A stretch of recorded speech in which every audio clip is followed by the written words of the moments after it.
so much for taking time out of your busy day to stop by and check me out. Over here, we like to go over headlines, current events, social and political issues, and so much more. We talk about it, we go over it, and we definitely put it all out on Front Street. All right, my friends, so today we are talking about the Jennifer Crumbley case. She was found guilty of all four counts of involuntary manslaughter stemming from the November 2021 Oxford school incident. Her husband also faces the same charges, but his trial is set to start in March. The jury deliberated for a very long time on this, and I'm really glad that they did because a lot of the evidence could go both ways, and it would take a while, a long time to sort out all of that and to get the whole picture, to put everything together and to see everything as a big cohesive trial. So some of the things that I believe either did not help Jennifer Crumbley or definitely contributed to the guilty verdict, I just wanted to go over a few of those things with you guys. The first thing was the school meeting that took place. The former dean of students, Nicholas Ejak, testified that he had received emails from Jacqueline Kubina and Miss Morgan, his English and math teachers, stating that he was drawing inappropriate pictures on his schoolwork. He drew a picture of the weapon that he used in the incident, and he also had some pretty alarming words that were written down on the paper. Mr. Ejak then linked up with Mr. Robinson, Sean Robinson, and they talked it over and decided to notify both Jennifer and James Crumbley of what was going on with their son. They showed up for the school meeting. It lasted approximately 11 minutes. During the meeting, both of the men showed his parents the pictures that he had drawn, the words that were written on his schoolwork, and also stated that EC was sad because he had lost his paternal grandmother, he had lost his dog, and his very best friend moved to Wisconsin for OCD treatment. So he was feeling very lonely and he was beginning to get extremely depressed over it. Jennifer Crumbley did not decide to take her son with her. James Crumbley did not decide to take his son with him, and it was proven during the trial that they both could have taken their son with them that day. Either one of them could have taken him to work with them, but they did not. Jennifer Crumbley said that it was because she wasn't made to take him and that the school didn't make it seem like a big deal. The school testified that they asked her to find treatment of some sort for her son ASAP, as soon as possible. He needs to definitely see a mental health professional. He's having some really, having a really hard time. He's writing these words. He's drawing pictures of the weapon on his schoolwork, not in a diary, not in a notebook. He's drawing it on his homework that he has to hand in to his teacher, which is an obvious cry for help. She did not take him home. Sean Robinson decided that it would be a good idea to have him around other students.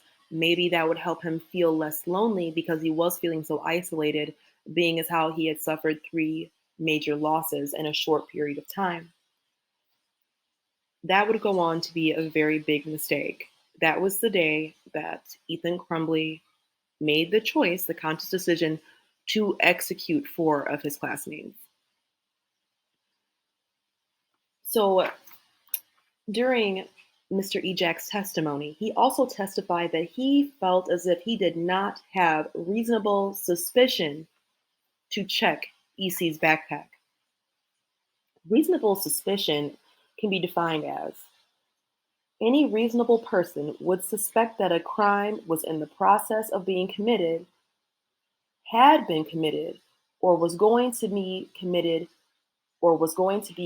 very soon.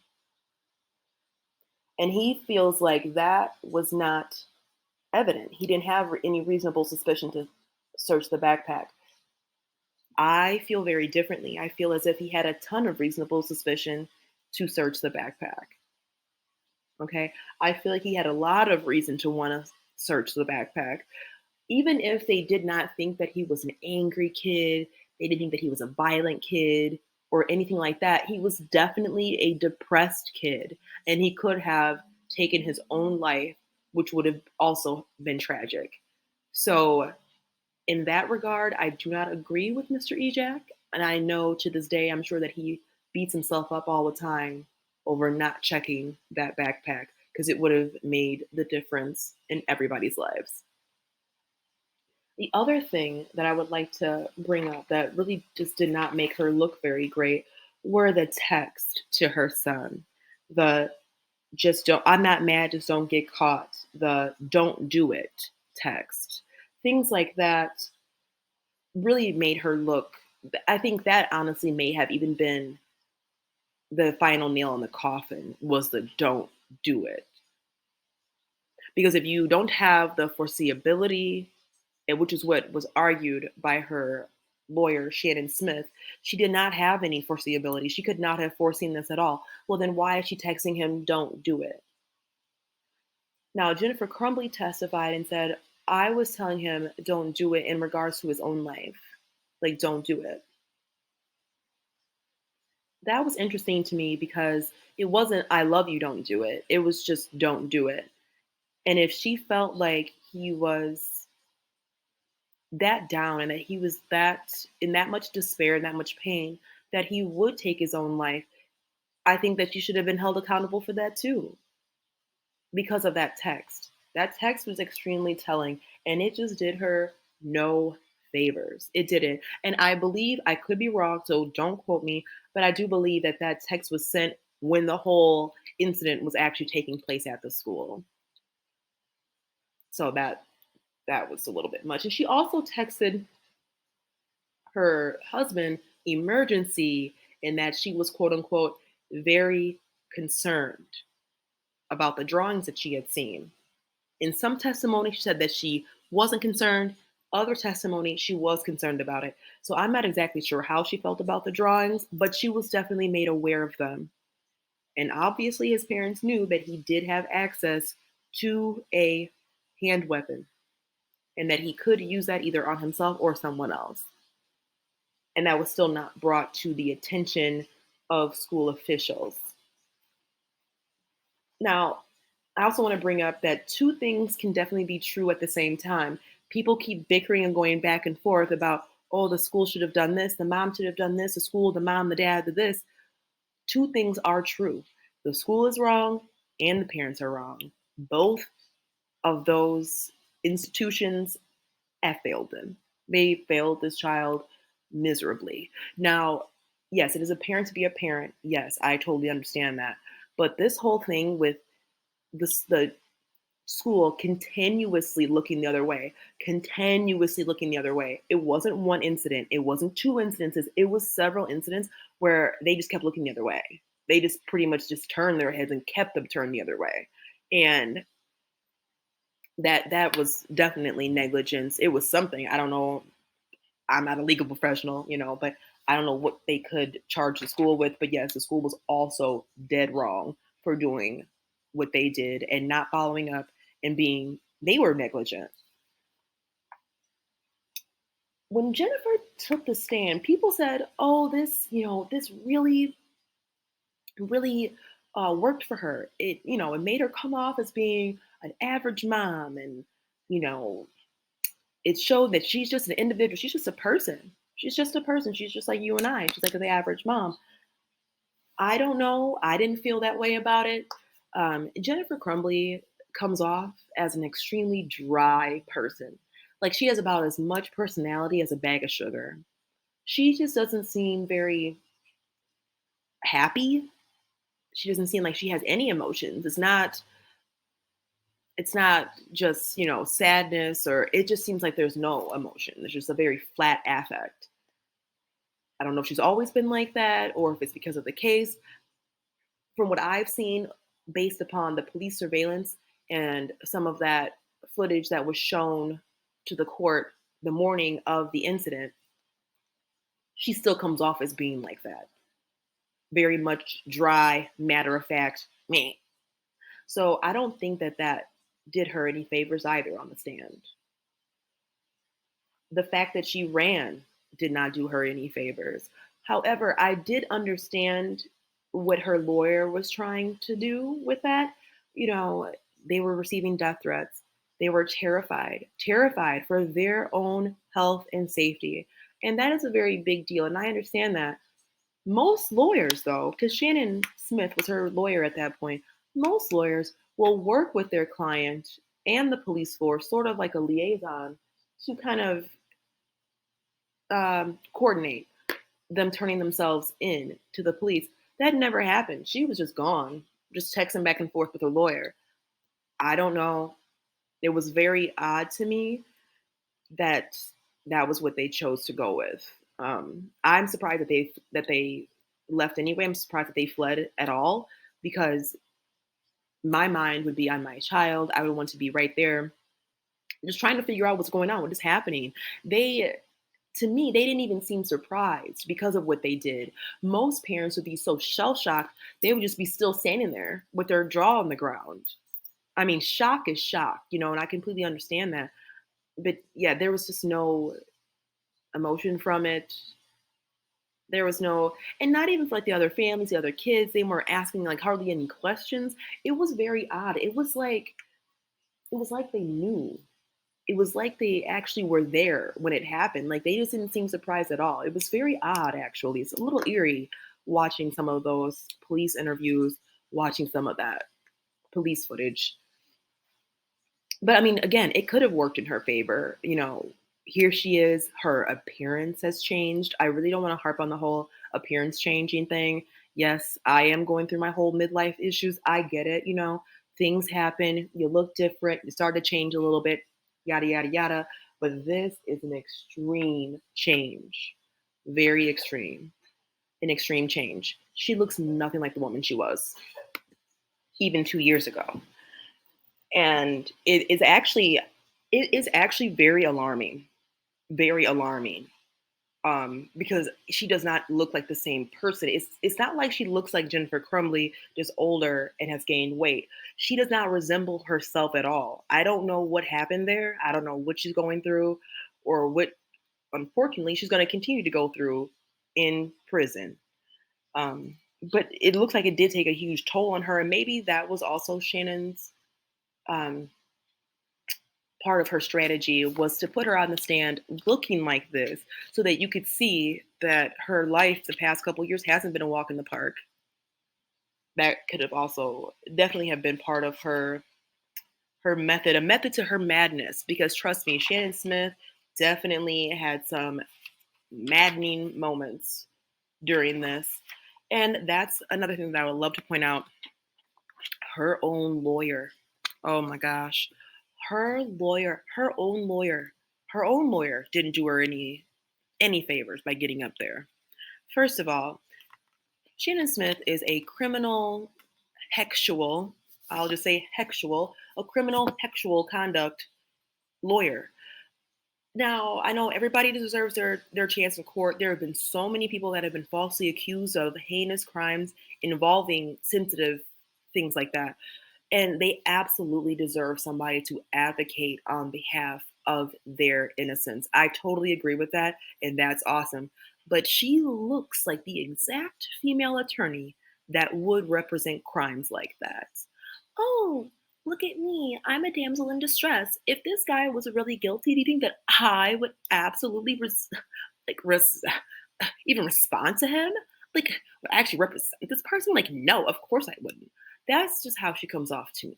Personally, that's how she comes off, as being like, that's her motive. Like when she goes in there, that's her entire strategy, is to walk through the courtroom door, shimmy on down to the front, do her little dootsy doodle, and she's out of there. She's good to go. This was not that kind of a case. This was not that kind of a case, and her personality did shine through. Unfortunately, it was not the right trial to do that. It was not. She made her closing statement pretty much all about herself. Again, some people loved it, some people didn't love it. I did not love it, and I'll tell you why. During her closing statement, Shannon Smith was trying to make Jennifer Crumbley seem like, oh my gosh, this could be any one of us moms. It could be any of us.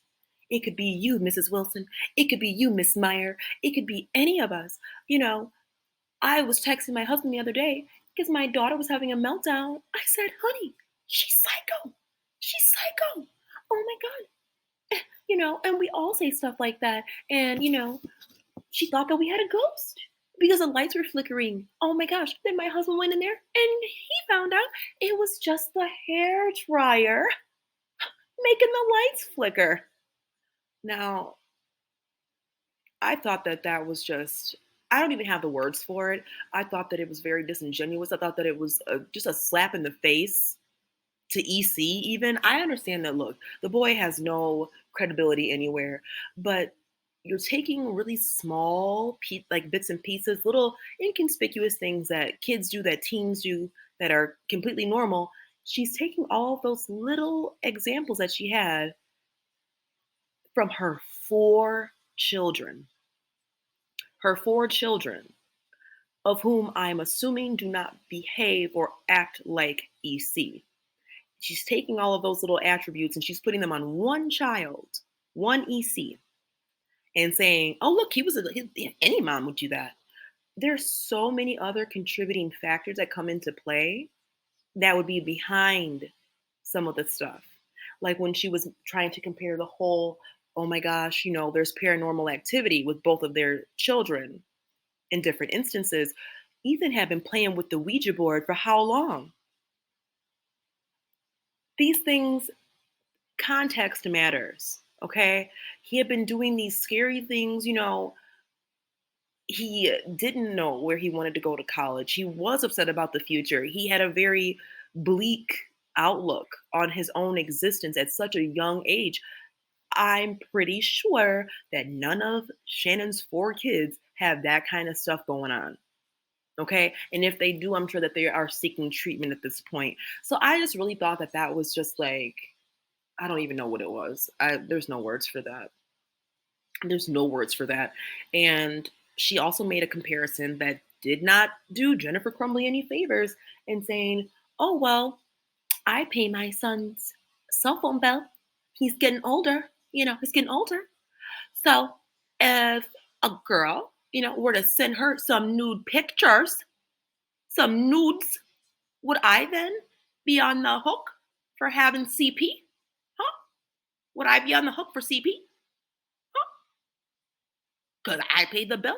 I pay the phone bill. I do. So, girl, girl, girl. Mom's going to jail because the little boy got nudes, said no cop, attorney, judge ever.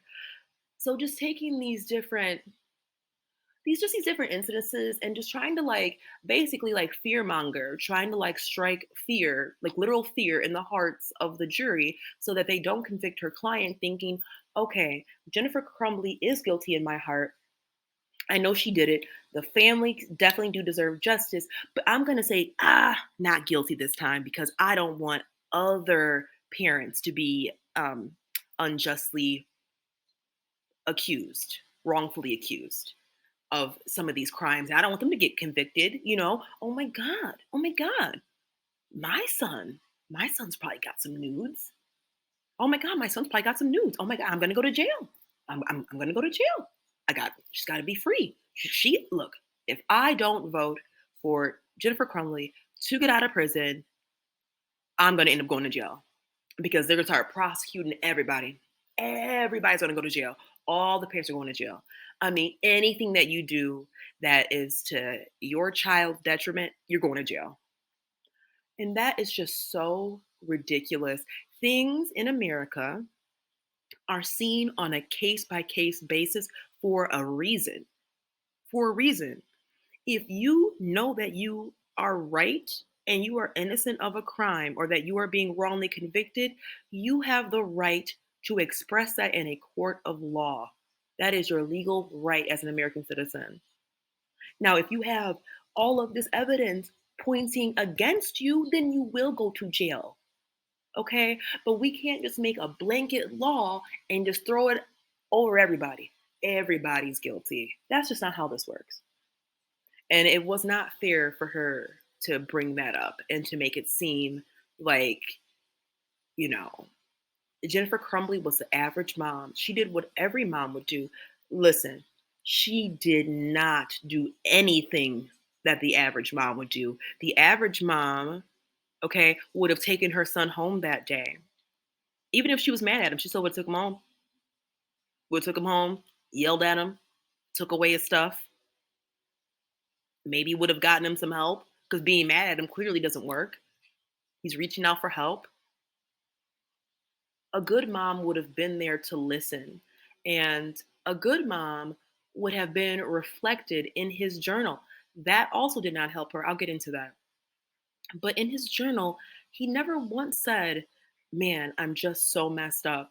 I know my parents are trying," or "I know my mom kind of loves me," or "Yeah, they tried. They just don't know what I'm going through." And, well, there was not a single thing that was even remotely positive that was said about his parents in his journal from his own words. Things that were negative, absolutely. In EC's diary journal, I suppose, he mentioned that his parents didn't listen, his parents didn't treat him right, and it's causing him to shoot up the effing school. That probably sealed her fate right there. In his own words, he stated the reason why. He stated the reason why he was going to do what he did. Between that and the don't do it, I think that they could have convicted her just on that alone without any of the other evidence from the prosecution. That was very, to me, watching it, it was very heartbreaking. It was extremely sad. It was very sad. It was very sad because no child deserves that, and every child deserves to be listened to be heard, especially by their parents. And there's so many things that happened that just were not in her favor. When Jennifer's attorney, Shannon Smith, started to go in a really weird direction where she just starts attacking the police force. About pretty much in a nutshell, okay, little Notes version is the fact that she pretty much was like, look, they're strong arming folks over here, okay? They're strong arming people to not talk.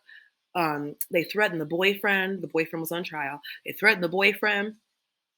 Oh my gosh, you know, I'm sure that they probably, did other stuff to other people to not testify or to not be on Jennifer Crumbley's side because, of this and that.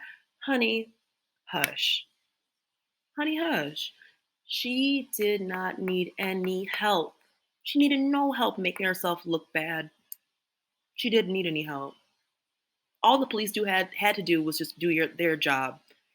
Jennifer Crumbley looked bad because Jennifer Crumbley is bad.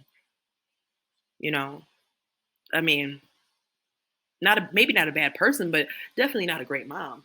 So I thought that without her having any hard evidence of that, I thought that that was there's not a word. I don't think that it's like punishable by law, but it seems like unless you have some evidence to back those statements up, you probably shouldn't be throwing false allegations out there like that, And you're an attorney yourself in that same district, that same area. If you really felt that way, would you feel comfortable saying that in the court of law and you still have to work with these officers? Or are you just lying through your teeth and you know it's a lie and you're just trying to get your client off of these horrible charges, 4 counts of involuntary manslaughter? In the beginning, I'm so sorry. In the beginning of the trial, this is not even funny. The beginning of the trial, she said, "Don't base it on me. If you don't like me, fine, but don't put that on Jennifer Crumbley. I was on TikTok. I was on the TikTok." I was on the TikTok and I saw somebody had stitched things of me together saying sorry, sorry, saying sorry in the courtroom over and over. And I mean, if you're just sitting there typing away at your keyboard, saying that you think you know what's going on with this case and you don't, pretty much is what she was saying. Now, look, first of all, baby, why are you on TikTok? Okay. I'm in my 30s. I'm not on TikTok. I'm assuming that she's probably around my same age, maybe a little bit older. Girl, why are you on TikTok? Like, why? And then to be so insecure, that's the word I was looking for. To be so insecure, to be like, basically, like, that they're making fun of me. Like, yeah, they think that they know what they're talking about with this trial, and nobody cares. Nobody cares. This is a court of law. This is a court of law. The only time that TikTok should be mentioned is if it's in the evidence. Okay. What does that have to do with anything? It came off as being extremely airheaded. Just dumb. Just dumb. Dumb. Dumb. It just did. Okay. Because that has nothing to do with anything. This is a really serious trial. It's very, very serious. And you want to come up in here talking about Taylor Swift, TikTok, and memes. I don't know. I don't know. I don't know who. I don't have anything to say. I don't know who in the world would do something like that in this circumstance. This is such a big deal. I mean, this is somebody's life. And you want to stand up there talking about TikTok because you're upset because people are making fun of you on TikTok? And then, I'm sorry, I know I keep going on about this, but then to bring it to the jury can't go on TikTok. They cannot go on TikTok. Why is she on TikTok? Like the jury, they can't go and look up any of this stuff about the case. They can't go and look up anything like outside resources, none of that kind of stuff. So they're not going to be looking for you on TikTok. What do they care? What do they care? Why does it matter? It was just a very odd statement to make. Okay, it was just a very, very odd statement to make. Now, my final thoughts on the trial. Okay, I don't believe I didn't believe that Jennifer Crumbley would be found guilty because of the charges themselves, the gross negligence, the involuntary manslaughter.